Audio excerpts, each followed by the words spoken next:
The sun blazed mercilessly over the Zalara desert, a heat so intense it felt like the air itself was on fire. Max Calder wiped the sweat from his brow with the back of his glove, grumbling to himself. Why did I take this gig? Oh yeah, because I'm broke as hell and apparently allergic to easy jobs. His hovercart groaned under the weight of scavenged scrap, rattling like it was held together by hope and duct tape, because it was. He squinted at the shimmering horizon, a faint glimmer catching his eye. Something was lying there, half buried in the sand. Please be something worth more than a meal, he muttered, steering his cart closer. As he approached, the glimmer resolved into a figure, long, elegant limbs, shimmering blue skin, and barely their clothing that seemed more decorative than practical. His jaw dropped. What in the galactic tinder is this? The woman was unconscious, her chest rising and falling faintly. Her glowing skin had dulled, cracks forming along her arms and legs like porcelain left in the sun too long. A sleek collar around her neck hummed faintly, flickering with strange symbols. Max knelt down, poking her shoulder gently. Hey, alien lady? You alive? No response. He leaned closer, noticing her lips were cracked, her breath shallow. She was stunning, even in this state. Figures the hottest girl I've ever seen isn't even human, he muttered. And she's probably dying. Story of my life. Max scratched the back of his neck, glancing between his cart and the unconscious alien. All right, Max. You're not just gonna leave her here, are you? No, of course not, because you're a sucker for lost causes. He slid his arms under her, lifting her as carefully as he could. She weighed almost nothing, her skin cool to the touch despite the heat. He adjusted her awkwardly, muttering, Don't mind me. Just your friendly neighborhood pack mule. This is definitely not weird at all. As he trudged back to the cart, the desert wind kicked up, blowing sand into his face. He coughed, glaring at the sky. Really? Couldn't throw me a break, huh? He set her down gently on the hovercart, propping her up against the scrap pile. Her head lolled to the side, and for a moment he thought he saw her lips move. He leaned closer, his ear nearly brushing hers. Water! Her voice was barely a whisper, but it echoed in his head like she'd shouted it. He jerked back, nearly tripping over himself. What the, did you just? He looked at her, but her eyes were still closed. Great. I'm hearing things now. Perfect. Digging through his supplies, he pulled out a hydration tube, a glorified flask, filled with the last of his water. He hesitated, looking at the small amount left. Guess it's yours now, mystery lady, he said, holding it to her lips. The water trickled in, and for a moment, nothing happened. Then her glowing skin brightened, faint cracks sealing themselves. Her chest rose more steadily, and her eyelids fluttered. Max sat back, watching in awe. Well, that's new. Humans don't do that. You better not need a refill, though. This is a one-time rescue package. Her eyes opened suddenly, brilliant silver irises locking onto his. For a second, he forgot how to breathe. Then she spoke, her voice weak but sharp. Human, you save? Her words were slow, fragmented, and oddly accented. Yeah? Max said, scratching his head. You were kind of baking out there. Not a great look for anyone. She frowned slightly, looking down at her glowing hands. Baking, not understand. Max blinked. Oh, right. Figures you wouldn't get sarcasm. You almost died. You're welcome, by the way. He offered her a lopsided grin, but her expression didn't change. He sighed. Tough crowd. Her eyes flicked to the hydration tube in his hand. Water, strange. Makes glow? Max snorted. Yeah, well, I'm not glowing, so maybe you're the strange one. She tilted her head, studying him like he was some bizarre artifact. Human male, odd humor. Why, save me? Max shifted uncomfortably. Why not? I mean, leaving someone to die in the desert isn't exactly my style. Besides, I figured you might owe me one. He smirked. And who knows? Maybe intergalactic karma's a thing. Her lips twitched, almost like a smile, but it disappeared as quickly as it came. Name is Lyra. Relanii. Diplomat. Lyra, huh? Nice to meet you. I'm Max, professional scavenger and amateur lifesaver. He extended a hand, but she just stared at it. Right. Cultural differences. Got it. She closed her eyes briefly, her body sagging against the scrap pile. Weak collar suppresses, cannot use power. Power? What kind of power are we talking here? Max asked, leaning forward. Like laser eyes? Super strength? Because I'm not equipped to deal with that. She shook her head weakly. Telepathy. Can hear thoughts. Control sometimes. Max froze. Wait, you can hear my thoughts? A mischievous glint flickered in her eyes, and his stomach sank. Oh no. Oh no, no, no. You didn't hear. Imagination bold. Her faint smirk was both infuriating and impressive. Max groaned, covering his face with his hands. Great. I save your life, and the first thing you do is invade my brain. This is going to be a long day. Max leaned back against the side of his hovercart, eyeing Lyra cautiously as she slowly sipped more water from the hydration tube. The glow of her skin was brighter now, almost hypnotic, but he kept his focus sharp. So Lyra, diplomat from Relanii, was it? Care to explain what you were doing baking out in the middle of the universe's worst sauna? She tilted her head, her silver eyes narrowing slightly. Mission ambushed. Rivals betray. Max nodded slowly, pretending to understand more than he did. Right, intergalactic politics. Totally my area of expertise. He scratched at his stubbly jaw. But here's the thing, how'd you end up alone, half dead in the sand? Don't you diplomatic types have, I don't know, security teams? Suppression collar, she said, motioning weakly to the sleek band around her neck. Blocks abilities. Makes vulnerable. Max studied the collar, its faint hum and flickering symbols giving off an ominous vibe. Yeah, that thing doesn't scream friendly accessory. What happens if we, take it off? Explodes? She said it so matter-of-factly, Max nearly choked on his own spit. Explodes? He repeated, staring at her like she just declared she was made of dynamite. You've got a bomb around your neck, and you didn't think to mention that earlier? Not immediate, she said, her tone calm but tired. Failsafe. Prevents tampering. Max let out a low whistle, crossing his arms. Well, isn't that just peachy? So we're stuck with a ticking time bomb until, what? Your diplomatic immunity kicks in? Lyra frowned at him. Human, strange sense of humor. Yeah, it's how I cope. Max shot back, rolling his eyes. Welcome to my life. Anyway, let's focus on keeping that thing from going boom. Got any bright ideas?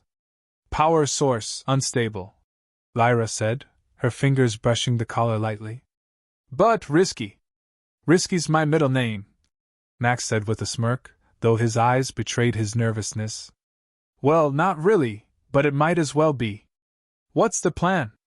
Before she could answer, a low rumble echoed across the horizon. Max stiffened, scanning the distance as the wind began to pick up. That better not be what I think it is. Lyra's glowing skin flickered slightly, her gaze sharpening. Storm. Perfect, Max muttered, shoving his hydration tube back into his pack. We need cover, and fast. You think you can walk, or am I lugging you again? Lyra pushed herself up unsteadily, wobbling for a moment before steadying herself. I walk, she said simply, though her legs trembled with effort. Great. Follow me, Max said, leading the way toward a nearby cluster of rocks that offered a small amount of shelter. They ducked into the crevice just as the first gusts of sand began to lash at the air. Max pulled a battered tarp from his pack, securing it over the opening to create a makeshift barrier. Welcome to the Ritz Zilara, he quipped, dropping onto the sandy floor beside her. No room service, but the view's killer. Lyra sat quietly, her hands resting on her knees as she stared at him. Humor deflects fear. Max shrugged, leaning back against the rock wall. Yeah, well, when your life's a series of bad decisions and worse luck, you learn to laugh at it. Keeps me sane. He paused, glancing at her. What about you? You got jokes where you're from, or is it all diplomacy and laser beams? Relani, humor different, she said thoughtfully. Subtle. Contextual. Subtle? Yeah, that's not really our style, Max said with a grin. We're more into slapstick and sarcasm. Case in point, you glowing like a Christmas tree back there? That's comedy gold. Lyra raised an eyebrow, her expression unreadable. Christmas tree? Long story. Just trust me, it's funny, Max said quickly, waving it off. Anyway, let's talk about that glow of yours. Does it, I don't know, mean anything? Like, should I be worried about radiation poisoning or something? Glow, natural reaction, Lyra said, her voice quiet. Relani biology adapts to environment. Water catalyst. Max snorted. Figures. You get superpowers from a drink, and I just get dehydrated. Typical. He shook his head, smirking. So you're like a walking light show? Light, intentional, Lyra admitted, a faint smile tugging at her lips. Diplomatic advantage. Disarms tension. Max let out a low laugh. Yeah, I can see how that'd work. You show up glowing and looking like that, and everyone's too stunned to argue. Smart move. She studied him for a moment, her expression softening. Human, not as primitive as thought. Gee, thanks, Max said dryly. That's the nicest backhanded compliment I've gotten all week. The storm raged on outside, the wind howling like a banshee. Max leaned his head back, closing his eyes. So, what's the plan when this storm blows over? You got somewhere to go, or am I your chauffeur now? Lyra hesitated, her gaze dropping to the sand. Mission unfinished. Must return. Collar obstacle. Max opened one eye, studying her. You're really stuck on that, huh? All right, let's make a deal. You help me not die out here, and I'll see what I can do about your exploding jewelry. Deal? She looked up, her silver eyes meeting his. For the first time, there was a hint of warmth in her expression. Deal. The storm died down hours later, leaving the desert eerily quiet. Max peeked out from their rocky shelter, brushing sand off his jacket. Looks like we're in the clear. No signs of killer storms or angry space nomads. I'd call that a win. Lyra stood, her movements stiff but more stable now. The faint glow of her skin pulsed softly in the dim light, a reminder of her otherworldly presence. We move. Must locate signal to contact allies. Max rolled his eyes, hoisting his pack over his shoulder. Yeah, about that. Hate to break it to you, but this place isn't exactly buzzing with Wi-Fi. You're gonna have to get real cozy with the concept of low-tech solutions. She frowned, her silver eyes narrowing. Low-tech? Yup. Out here, it's all about making do with scraps and sheer dumb luck, Max said, gesturing to his hovercart. Speaking of which, your fancy tech on that collar? Might just find something in the junk piles to fix, or at least not make it worse. Lyra followed him to the cart, her gaze scanning the assortment of salvaged parts. Human ingenuity. Crude, but functional. Wow, thanks, Max said with mock offense. You're really nailing the compliments today. Crude but functional. Gonna put that on my gravestone. She tilted her head, clearly missing the sarcasm. Gravestone, human burial custom? Max sighed, shaking his head. Never mind. Let's focus on keeping me above ground, yeah? Now, tell me about this collar. What's powering it? Core unit, self-contained. Generates interference field, Lyra explained, motioning to the symbols that faintly glowed on its surface. Cannot remove, disrupts biology if tampered. Max knelt down, pulling a small tool from his pack. All right, no tampering, got it. But what if we find a way to bypass the power supply? Like drain the battery? She considered this, her expression thoughtful. Possible. Risk, significant. Yeah, I've heard that before. Max muttered, fiddling with a piece of scrap that vaguely resembled a capacitor. Let's call it Plan B. For now, we need to get moving. There's an old station a few clicks north, might have something useful. As they walked, Max filled the silence with his usual banter. So, Lyra, what's it like being a big-shot diplomat? Bet you've seen some wild stuff out there. Wild? She asked, her brow furrowing slightly. You know, weird. Crazy. Like, what's the most bizarre thing you've ever dealt with? She paused, considering. Negotiated, treaty with Krezk Hive. Required, consuming their sustenance. Max perked up, intrigued. Oh yeah? What's Krezk food like? Some kind of alien delicacy? Live larvae, she said simply, her tone as neutral as if she just described eating toast. Max stopped dead in his tracks, staring at her. Live larvae? Like wiggly bugs? She nodded. Necessary, show respect. He shuddered, making a face. Yeah, no thanks. Guess that's why I'm not cut out for the diplomacy game. If I had to eat bugs to close a deal, we'd be at war in 5 minutes. Lyra's lips twitched, almost forming a smile. Human, delicate palate. Hey, I'll have you know humans eat all kinds of crazy stuff. Max shot back. Ever heard of deep-fried butter? Or fermented fish? Trust me, we can get weird. They walked in relative silence after that, the desert stretching endlessly before them. The sun beat down relentlessly, but Lyra seemed to recover quickly, her energy returning with each step. Max, on the other hand, was already regretting not bringing more water. Finally, the silhouette of the old station came into view, half buried in the sand like a relic of a bygone era. Max grinned, clapping his hands together. Home sweet home. Well, more like home sweet dump, but it'll do. The interior of the station was a mess of rusted machinery and forgotten tech, but Max's eyes lit up like a kid in a candy store. All right, let's see what we've got here. He rummaged through the piles, muttering to himself. Nope, broken, definitely radioactive. Here we go. He held up a small, spherical device, its surface cracked but intact. This little beauty might just be what we need. If I can rig it to interface with your collar, we might be able to. Max, Lyra interrupted, her voice sharp. He turned to see her standing at the doorway, her silver eyes fixed on something outside. What is it? He asked, stepping closer. Company, she said grimly. A group of figures emerged from the haze, their shapes distorted by the heat waves. As they drew closer, Max recognized them as desert nomads, their faces obscured by scarves and goggles. Each one carried a weapon, makeshift but deadly looking. Max groaned. Oh great. Just what we needed. Let me guess, they're not here to offer a warm welcome. Lyra's gaze didn't waver. Hostile. Seek resources? Well, joke's on them, Max said, gripping a wrench like a club. I barely have any resources worth stealing.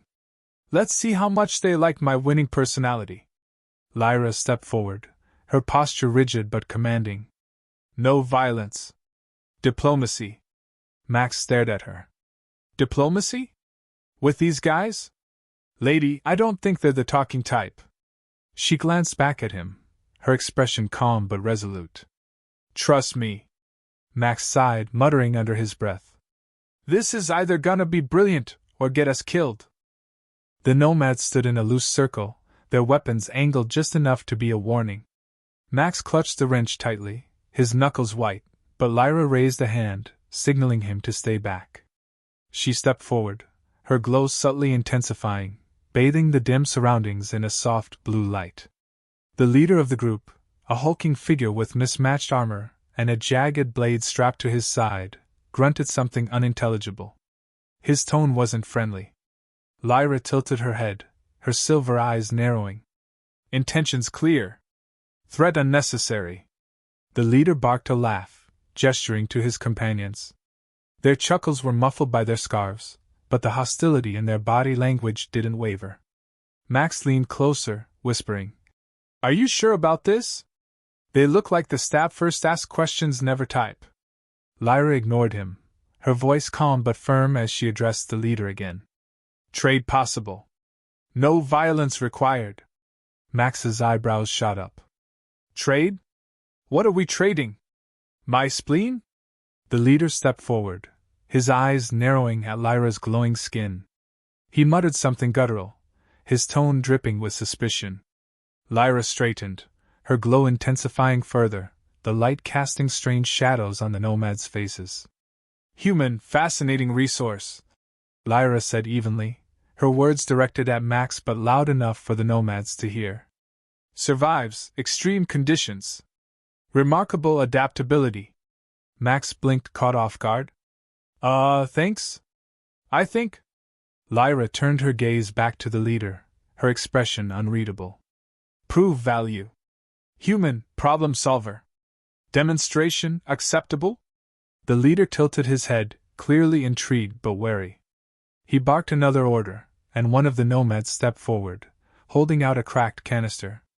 It hissed faintly, the sound ominous. Max grimaced. Let me guess, some kind of explosive? Lyra gestured toward the canister, and Max sighed, stepping forward reluctantly. All right, let's see what we're working with. He inspected the device, his brow furrowing. Looks like a busted coolant unit. Probably scavenged from one of the old mining rigs around here. If it's leaking, that's a problem. He rummaged through his pack, pulling out a few tools. The nomads watched him intently, their weapons still at the ready. Max muttered under his breath. No pressure, right? Just a bunch of armed guys watching me tinker with a potential bomb. Totally normal day. After a few tense minutes, Max tightened the last bolt and handed the repaired canister back. There. Should hold for now. But if it starts hissing again, run. Fast. The leader inspected the canister, then barked something to his group. One of them handed over a small pouch, which the leader tossed to Max. He caught it, peeking inside to find a handful of shimmering crystals. Huh. Not bad, he muttered, tucking the pouch into his pocket. Lyra stepped forward again, her voice smooth and diplomatic. Mutual benefit, preferable outcome.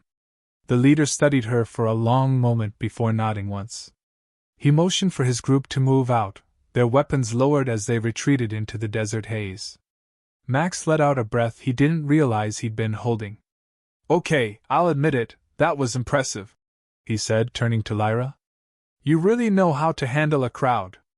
She tilted her head, her expression thoughtful. Humans unpredictable. Valuable in unexpected ways. Max smirked, crossing his arms. Was that a compliment? Because I'm not used to getting those from glowing alien diplomats. Observation, Lyra corrected, but there was a faint hint of amusement in her tone. Now, focus. Signal still priority. Right, the signal, Max said, shaking his head. Let's hope this place has something useful left. They headed deeper into the station, the air cooler and the light dimmer as they moved away from the sun-scorched exterior. Max's flashlight illuminated dusty control panels and broken screens, remnants of a time when this outpost was bustling with activity. Lyra stopped in front of a console, her fingers brushing the surface. Functional, but damaged. Repairs possible? Max crouched beside her, inspecting the console. Yeah, looks like the main relay's fried, but the secondary systems might still work. Give me a minute.